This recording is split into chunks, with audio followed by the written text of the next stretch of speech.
odayaasha uqaasha dhalinyarada siyaasiyiinta haweenka beelweynta beesha mamaasan ayaa waxa ay taageero mug iyo miisaan la u muujiyeen xisbil xaakimka haatan talada haya ee kulmiye isla markaasna ay garawadeenka ka yihiin gudoomiye Muuse Bixi Cabdi iyo sidoo kale Cabdiraxmaan Saylici iyagoona halkaasi ka soo jeediyay hadallo dhaxalgala isla markaasna ay ku taageerayaan xisbil xaakimka haatan talada haya ee kulmiye iyagoo arrimahaas ka hadlayna waxay yiraahdeen waxa weeye halkan aan iga sheegayaa beeshan Cabdiraxmaan Ceeleeye iyadoonan ku lahayn xukuumadda maanta taagan ee hadda shaqaynaysa ee xisbiga kulmiye iyadoona ku lahayn xubno muhiima iyadoona ku lahayn agaasimayaal iyadoona ku lahayn wax la taaban karo oo maanta beesha Cabdiraxmaan Ceeleeye ay ku faani karto iyadoo isla markaana ah beesha ugu ballaaran beelaha Ciise marka la yiraahdo ee degmada Awdal iyo Salay beelaha degay Ciise beesha ugu ballaaran ee ugu deegaanka ballaaran iyadoo ah ay haddana ka maran tahay xukuumadda ayaa haddana waxay si karti leh oo wax weyn aqoon ku dheehan tahay oo ay aad uga baaraadegeen ay ku taageereen annaguna aanu ku garab taagannahay inay taageeraan xisbiga qadiyay maxay ku taageereen xisbiga qadiyay maxay ku taageereen maxaa la oranayaa dadku waxay oranayaan waxa weeye Soomaaliland marka laga hadlaayo beelaha kale Soomaaliland waxay ku taageeraan xisbiyada wasiir bayna siiyeen agaasimayaal bayna siiyeen wayna tixgeliyeen laakiin beeshani maanta way ka duwan tahay beelaha Soomaaliland annagu waxaanu ku taageernay oo ay beeshu ku taageertay waa ninka magacaaga garanaya ayaa madqadaada koriya mudane Muuse Bixi Cabdi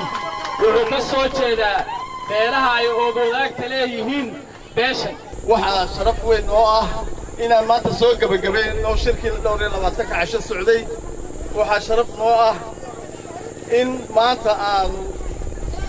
taageeradii ugu cusbayd siinayno xisbigii kulmiye iyadoo oo bari dhaweyd aan la moodayay shirkan in loo qabtay kursigii meesha ka yar baxay oo in xisbi kale lagu raacayo dad ay u haystaan looma haystay isaga dib loo nooleynaya xisbigii oo lagu taageeraya oo mar labaad lagu taageeraya oo mar saddexaad lagu taageeraya waxaa hadda wixii qodobadii beesha dhexdeedana gadaal baa laga sheegi doonaa xuqaashi go'aanada ay soo saareen taageerada xisbiga ay soo saareen wixiina waa la wada ayiday dhammaan xabadna lagama tuurin haddaba waxaan dadweynaha u sheegayaa yaynaan leexleexane xisbigii kulmiye inaan taageernay soo sidaa ma ah inay mar labaad taageerno xisbigii kulmiye soo diyaar uma nihin haddaan nahay haweenkii Cabdiraxmaan Ceeleeye waxaan leenahay xisbiga kulmiye ha noolaado ha jiro ku jiro oo jooga weligii ha ahaado kulligu guulaysta ha ahaado ha noolaadaan leenahay waa ku garab siinaynaa waxaan halkan u nagay habaanayaa bixiyay Cabdiraxmaan Ceeleeye mamaasan waxaan taabacsanay xisbiga kulmiye horeysa iyo dambaysa kulmiye ha noolaado sidoo kale waxa isaguna halkaasi ka hadlay gudoomiyaha xisbil xaakimka haatan talada haya kulmiye ee magaalada Geerisa Ibrahim Muumin Xadi isagoona sheegay inay maanta farxad weyn u tahay taageerada ay u muujiyeen beelweynta beesha mamaasan xukuumadda Soomaaliland halnoolaato dadweynaha Soomaaliland meel kasta joogan halnoolaada waxa weeyaan xisbiga kulmiyana meel kasta joogan halnoolaado madaxda ka yahay Muuse Bixi Cabdi waxa weeye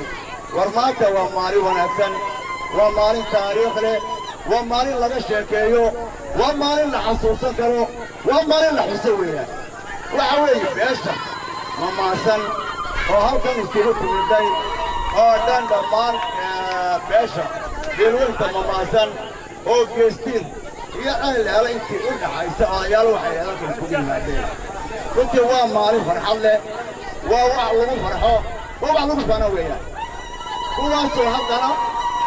danahoodii markay dhammaysteen odayaasha beesha uqaasha beesha 25 suldaan iyo aqlaba oo ku gabagabeeyay shirkoogii markay soo guraanadeen dhameeyeen taageerada siiya xisbiga kulmiye waxa weeyaan iyaguna way mahadsan yihiin boqolkiiba boqol. maanta aniga waxay tahay laba farxadood labadaa farxadood waxay kala yihiin marka koowaad shirkii beesha Cabdiraxmaan Ceeleeye ay ku qabsatay magaalada Gaarisa oo soo gabagaboobay oo si nabadgelyo oo walaaltinimo leh oo is-afgarad leh oo ugu soo gabagaboobay halkaas qodobo ayaa ka soo baxay ay guddigii beesha u saartay ay ka soo saareen. marka waxaan leeyahay guddiga aad iyo aad baad u mahadsantihiin. waa markii ugu horreysay oo ay la barbar istaagto taageero inta la eg beelweynta beesha mamaasan. waa markii ugu horreysay shirweyne noocan oo kale ay iskugu yimaadaan beesha mamaasan islamarkaasina ay ku taageereen xisbiga tantalada haya kulmiye. waa cali axmed diiriye wararka Ariel TV magaalada Saylac.